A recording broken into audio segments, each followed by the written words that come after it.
জামাতের আমির আজ তার ভেরিফাইড ফেসবুক পেজ থেকে বলেছে যে তারা চুক্তি সম্পর্কে কিছুই জানেন না। এখন এই বিষয়ে আপনি কাকে বিশ্বাস করবেন, জামাতের আমিরকে নাকি জনাব খলিলকে?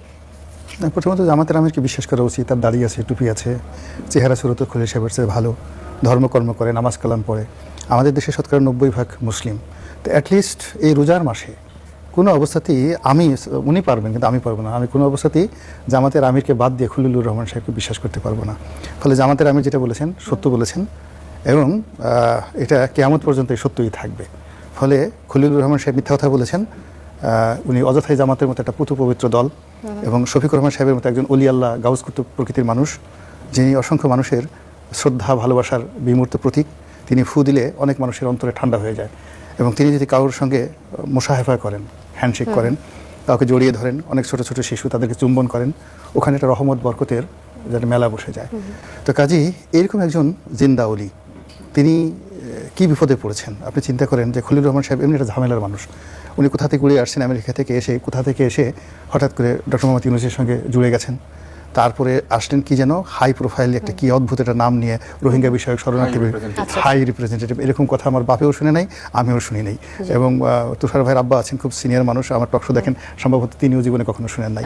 এই হাই রিপ্রেজেন্টেটিভ থেকে হঠাৎ হয়ে গেলেন মানে কি যেন নিরাপত্তা উপদেষ্টা। নিরাপত্তা উপদেষ্টা হয়ে এরপরে শেষে সেনাবাহিনীর সঙ্গে তার একেবারেই সম্পর্ক ভালো না, ডেইলি ঘুটু লাগায় ওখানে। এবং ওনার কারণেই দেখা গেল জেনারেল ওয়াকারুজ্জামান সাহেবের সাথে ডক্টর মোহাম্মদ ইউনূসের মতো একটা ফেরেশতার মতো মানুষের সম্পর্ক নষ্ট হয়ে গেল। আবার উনি কোত্থেকে কীভাবে এই বিএনপির সাথে সংযোগ করে একেবারে এখানে পররাষ্ট্রমন্ত্রী হয়ে গেল। এখন উনি এই যে উনি পুরো অনেক মানুষের চরিত্র হরণ করছেন। এর মাঝে আমরা আরেকটা জিনিস দেখলাম যে জামাত আসলে চুক্তির পরে কোনো বিরোধিতা করেনি, এমনটাই দেখেছি। এই বিষয়ে কিছু বলতে চান কিনা? জামাত বিরোধিতা করবে কেন? জামাত তো জানিই না।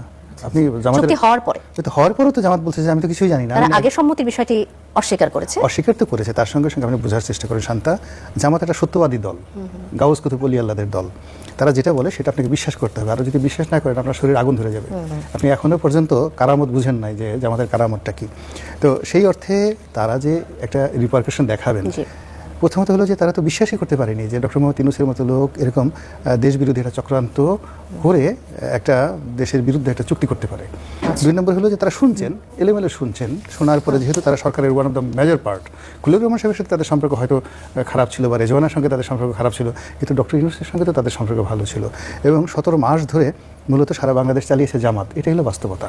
তো সেই বাস্তবতার মধ্যে আমিরে জামাত তিনি বলছেন যে তিনি এই চুক্তি সম্পর্কে কিছুই জানেন না। এবং রাজনৈতিক অঙ্গনের দুই বিশেষ ব্যক্তি দুই ধরনের কথা বলছেন। এটি আসলে এই যেমন খলিলুর রহমান এক ধরনের কথা বলছেন, জামাত আমিরের কথার সাথে যে মিলল না। না, খলিলুর রহমান তো রাজনৈতিক ব্যক্তিত্ব না। ব্যক্তিগত কারণে কোনো মন্তব্য নাকি এটা আসলে কোনো চাপের কারণে তাদের এই ধরনের মন্তব্য আসতে পারে বলে মনে করেন? না, এটা যেটা হচ্ছিল প্রথমত হলো আপনি কথা প্রথমে জিজ্ঞেস করেছেন যে জামাত সত্য কথা বলেছেন। আমি বিশ্বাস করি জামাত সত্য কথা বলেছে, খলিলুর রহমান সাহেব মিথ্যা কথা বলেছে। এজন্য জামাত খলিলুর রহমান সাহেবের গ্রেপ্তার দাবি করছে।